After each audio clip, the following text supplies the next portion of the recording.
Okay, here's a fun one. All right. This is perfect. It's an insectoid. It fits into the insectoid, even though it looks more like a fairy.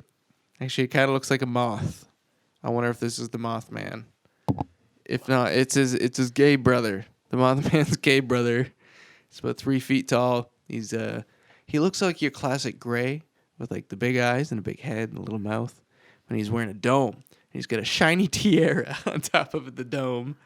And he's got moth wings. Why does that determine his sexual orientation? I don't know. He looks fabulous. He looks like a drag queen. Okay. If a gray alien was going to like a fun drag night, he is going as Mothina.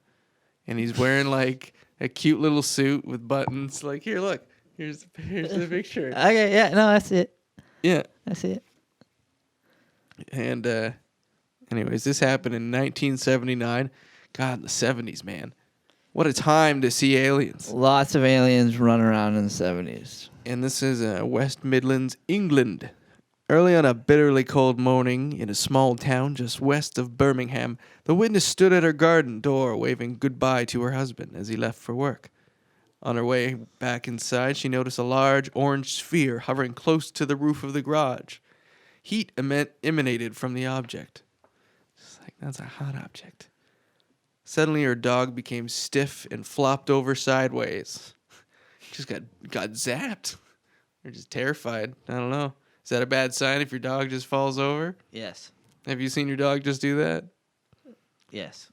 You know, but at that moment, 3 small figures slipped through the doorway into the house, making a Z sound.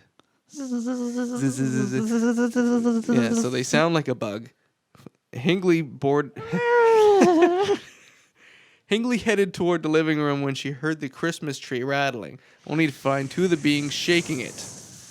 See, they're just like, they came in, they look fabulous, they see the Christmas tree, it's fabulous. Like, what? That sounds horrible. These things sound horrible. That's probably what they sound like. The beings were 3.5 feet tall and had large oval wings that looked as if they were made of thin paper and were covered with glittering braille dots.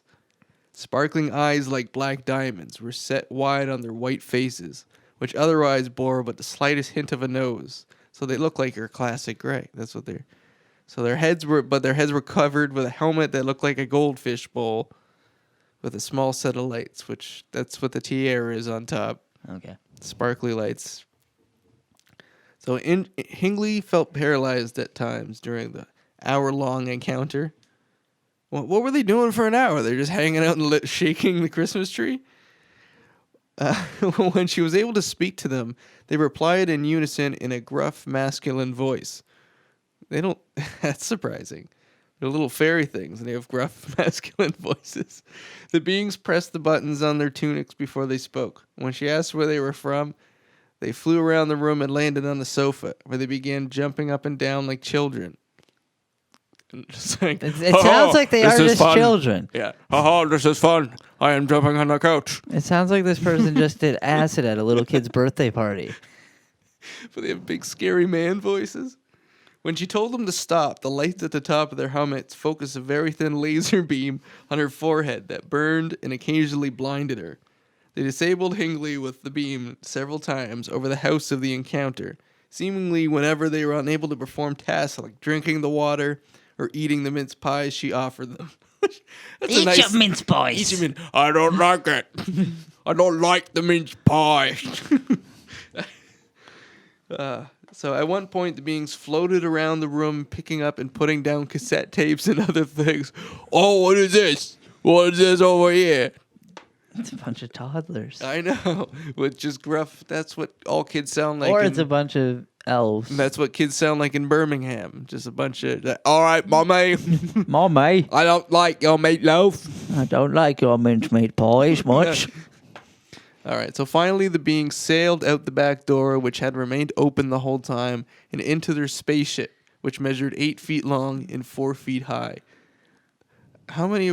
That's not a very big spaceship for how many of them there were. They're only 3 feet high, though. It's like clown car of a spaceship.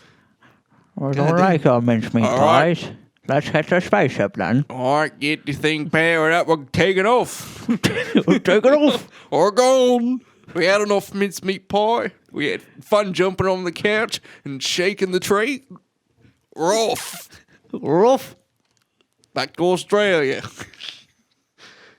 I don't know how the Birmingham accent turned into Australian accent, but these gruff aliens, they left. They left this place in a wreck. All right, so finally the being sailed off. So that it had glowing portal holes in it and a scorpion-like tail at the back with an aerial wheel on top. Immediately afterward, Hingley fell to the carpet in pain, and only later was able to call her husband, her neighbors, and the police. An examination of the landing spot in the snow-covered garden revealed 2 parallel lines, each an inch wide, traversed by a series of lines like a caterpillar track. Her clock, TV, and radio ceased to work properly, and the cassette tapes the beings had handled were distorted and ruined. Well, she ruined her tapes. Ruined all my Ace of Base. Yeah, all my ACDCs. Hingley had sore eyes for a week after the encounter and a red mark on her forehead that persisted for months. Yeah, that's the end of the story. The Mincemeat Pie Martians. That's where the story comes from. Wow. Amazing. So this Let me see. A fairy. So essentially, fairies came in with a bunch of gruff voices and just fucked up this lady's house. Yeah. But you're right. It does sound like this lady was drunk as fuck and a bunch of hooligans broke into her house. Yeah, a bunch of little. They had laser pens. Might have been a bunch of dwarves. Yeah, it sounded super weird. Yeah, a bunch of dwarves. Yeah, they had like real gruff voices. I can't get over that part.